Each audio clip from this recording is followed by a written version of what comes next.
હવે next topic જોઈએ, કેપેસિટરમાં સંગ્રહિત ઉર્જા. તો આપણે જાણીએ છીએ કે કેપેસિટર એ પ્લસ ક્યુ અને માઇનસ ક્યુ વિદ્યુત ભારો ધરાવતું બે સુવાહકોનું તંત્ર છે, રાઈટ. હવે આ જે કેપેસિટર છે આપણી પાસે, તેમાં સંગ્રહિત ઉર્જા શોધવા માટે આપણે પ્રારંભમાં એવું વિચારીએ કે કેપેસિટર જે છે એ વિદ્યુત ભાર વિહીન છે. હવે જો આપણે કેપેસિટર પર ક્યુ વિદ્યુત ભાર પ્રસ્થાપિત કરવો હોય, કેપેસિટર પર ક્યુ વિદ્યુત ભાર છે એનો મતલબ એવો થાય કે કેપેસિટર ના જે બે સુવાહકો છે તેમાંથી એક સુવાહક ઉપર પ્લસ ક્યુ અને બીજા સુવાહક ઉપર માઇનસ ક્યુ વિદ્યુત ભાર છે. તો હવે કેપેસિટર ઉપર આપણે ક્યુ વિદ્યુત ભાર જો પ્રસ્થાપિત કરવો હોય તો આપણે એક પ્લેટ ઉપરથી ડીક્યુ ડીક્યુ ડીક્યુ એવો સૂક્ષ્મ વિદ્યુત ભાર બીજી પ્લેટ ઉપર સ્થાનાંતરિત કરી અને ધીમે ધીમે આની ઉપર આપણે ક્યુ વિદ્યુત ભાર પ્રસ્થાપિત કરી શકીએ, બરોબર. હવે આપણે જ્યારે ડીક્યુ વિદ્યુત ભાર પ્લેટ નંબર 2 ઉપરથી પ્લેટ નંબર 1 ઉપર લઈ જઈએ ત્યારે આપણે કાર્ય કરવું પડે. હવે આ કાર્ય તેની અંદર સ્થિતિ ઉર્જા સ્વરૂપે સંગ્રહિત થાય છે, બરોબર છે. કારણ કે કોઈ પણ તબક્કે જ્યારે આપણે અહીંયા પ્લસ ડીક્યુ વિદ્યુત ભાર લઈ જઈએ ત્યારે પ્લેટ નંબર 1 ઉપર પ્લસ ડીક્યુ પ્રસ્થાપિત થાય, ત્યારે પ્લેટ નંબર 2 ઉપર માઇનસ ડીક્યુ પ્રસ્થાપિત થશે.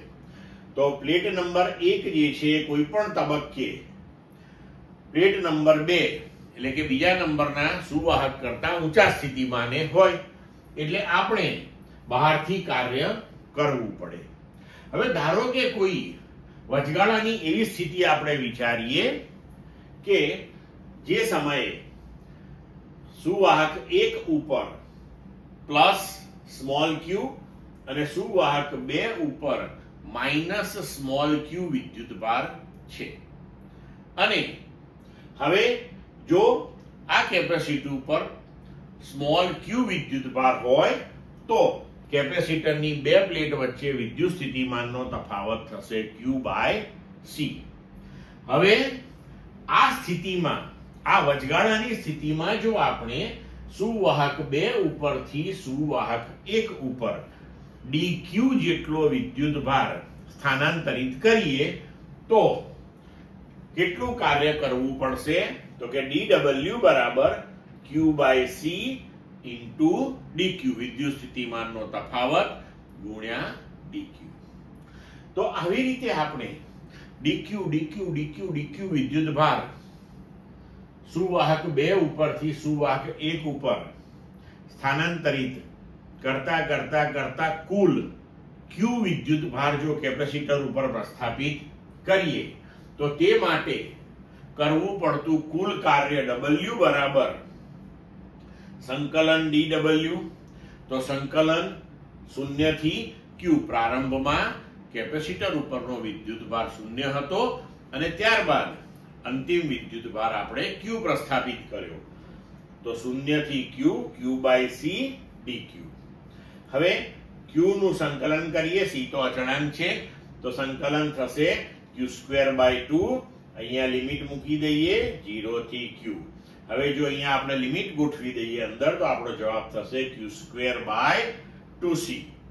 તો સ્થિત વિદ્યુત બળ સંરક્ષી છે, તો સંરક્ષી બળ માટે આ કાર્ય જે છે એ સ્થિતિ ઉર્જા સ્વરૂપે સંગ્રહિત થાય એવું આપણે આગળ ઉપર ભણી ગયા છીએ. તો સ્થિતિ ઉર્જા આપણને મળશે q²/2c.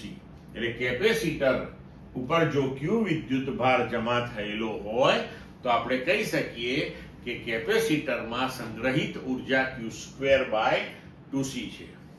હવે આપણી પાસે એક સમીકરણ છે q બરાબર cv. તો q બરાબર cv નો ઉપયોગ કરીએ તો આ જે આપણને ઉર્જાનું સૂત્ર મળ્યું છે એને જુદા જુદા સ્વરૂપમાં આપણે લખી શકીએ. તો U બરાબર q²/2c. હવે તમે q બરાબર cv લખો તો c² v². તો અહીંયા આગળ c² અને એક c અહીંયાથી કેન્સલ થશે તો ½ c v². બરોબર. હવે જો આપણે અહીંયા આગળ c બરાબર પાછું q/v લઈ લઈએ તો c બરાબર જો q/v લખીએ તો એક v કેન્સલ થઈ અને ½ qv. તો સ્થિતિ ઊર્જા માટેના આપણને આ ત્રણ સૂત્રો મળ્યા અહીંયા આગળ. તો આપણે એક્ઝામ્પલની અંદર કે MCQ ની અંદર જે પ્રમાણે આપણને જે રાશિઓ આપી હોય એ પ્રમાણે આપણે આ સૂત્રનો ઉપયોગ કરી શકીએ. હવે આપણે જોઈએ ઊર્જા ઘનતા.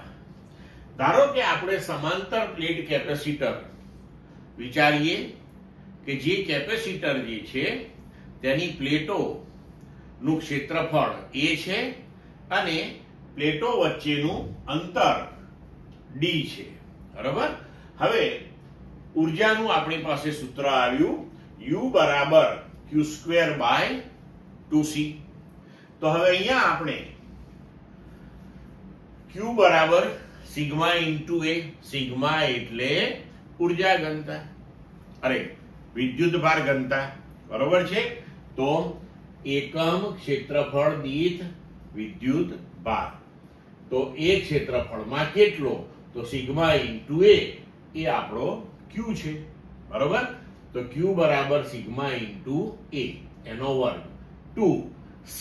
સમાંતર પ્લેટ કેપેસિટર જે છે તેનું કેપેસિટન્સ ε0 a/d આપણે મેળવી ચૂક્યા છીએ.